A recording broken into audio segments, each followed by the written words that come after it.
Hello friend, I want to tell you about the Suzuki Samurai car.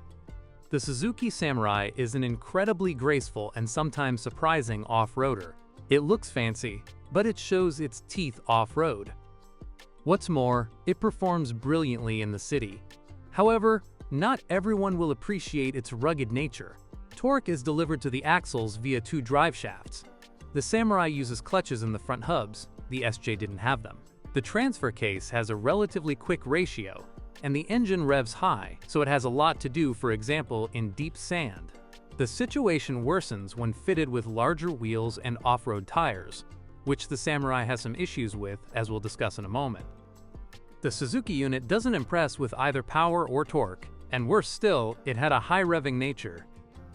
To extract just over 100 Nm of maximum torque, it had to be revved to a minimum of 3,500 revolutions per minute.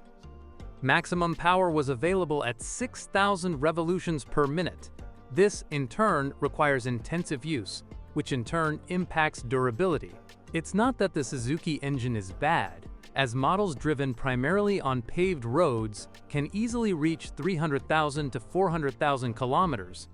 But those used off-road, which requires constant revving, can shorten the engine's life by half.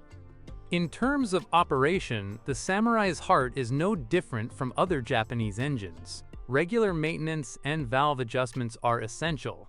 The carburetor is typically Japanese, durable, but only for a short time. Afterward, it's difficult to service. Problems can arise from the numerous pipes and valves that deteriorate over time, leaving no one to guess what their purpose is. This approach causes the engine to lose power, refinement, and exhaust emissions. Theoretically, the fuel injection system is better. Theoretically, because it's more resistant to mud and water baths. If someone is getting the hang of a carburetor, they often replace the fuel injection with it. However, this isn't a Suzuki carburetor but a different design, for example, one of the popular Weber models. Suzuki carburetors also often end up in the proverbial trash bin. This modification makes sense for a simple reason: ease of repair in the field. Regardless of the fuel type, the Samurai's engine handles LPG well. A relatively simple installation is sufficient, but problems arise after installation. Unfortunately, the modest trunk space simply disappears. In 1999, the Samurai received a diesel engine. Initially, it was a PSA design with a displacement of 1.9 liters and an output of 63 horsepower.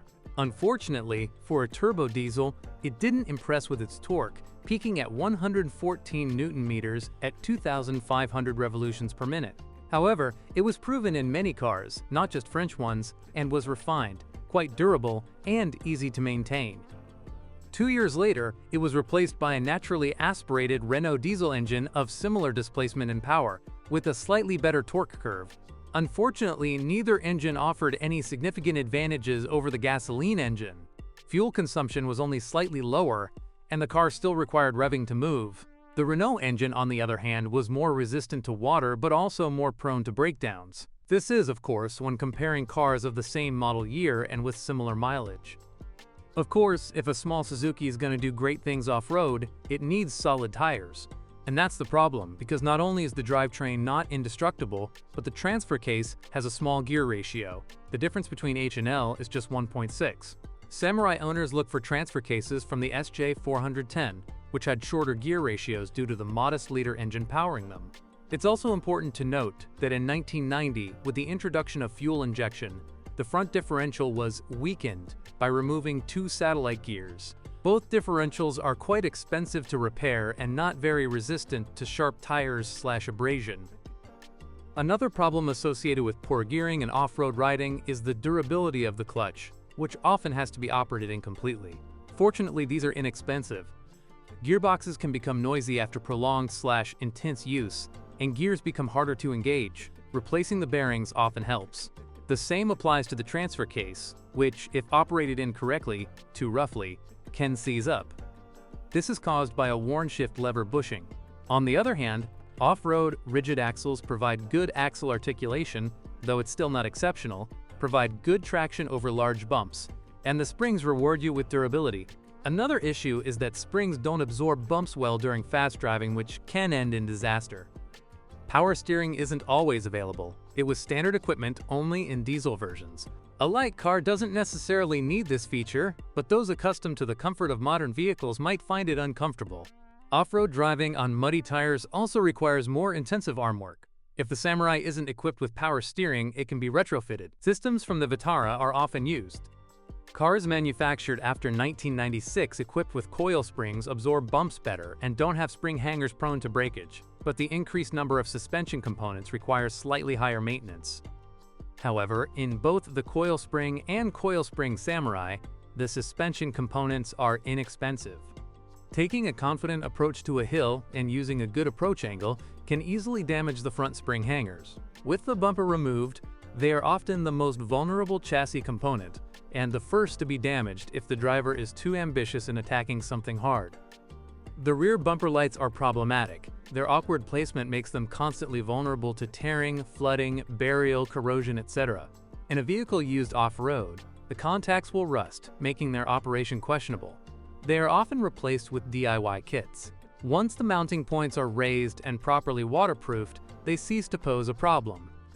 Another problematic issue is the ventilation system, which tends to accumulate contaminants, which is exacerbated outdoors. This results in moisture inside that is virtually impossible to remove.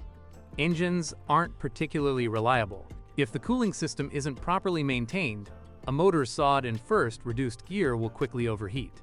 Among the accessories, the most problematic are carburetors or waterlogged injection systems. A benefit of the Samurai's minimalism is its low maintenance costs. The fluid capacity of the 1.3-liter engine is significantly lower than that of the 2.5 to 3-liter engines of serious off-roaders. The gearbox, transfer case, and differentials are also smaller. The same applies to tires, which will significantly reduce your expenses when purchasing off-road tires. Other modifications, such as a winch, reduced engine power and towing capacity, bumpers, bull bars, or a roll cage, will also be cheaper than on most off-road vehicles. Another advantage of the Samurai is its low insurance costs, provided we're talking about petrol engines. Diesels also command lower premiums than engines over 2 liters. This is especially important for someone starting their driving career and wanting to buy an SUV without any discounts. Thanks for listening. Don't forget to subscribe and rate my video. If you know of any issues with this car that I haven't mentioned, be sure to share them in the comments.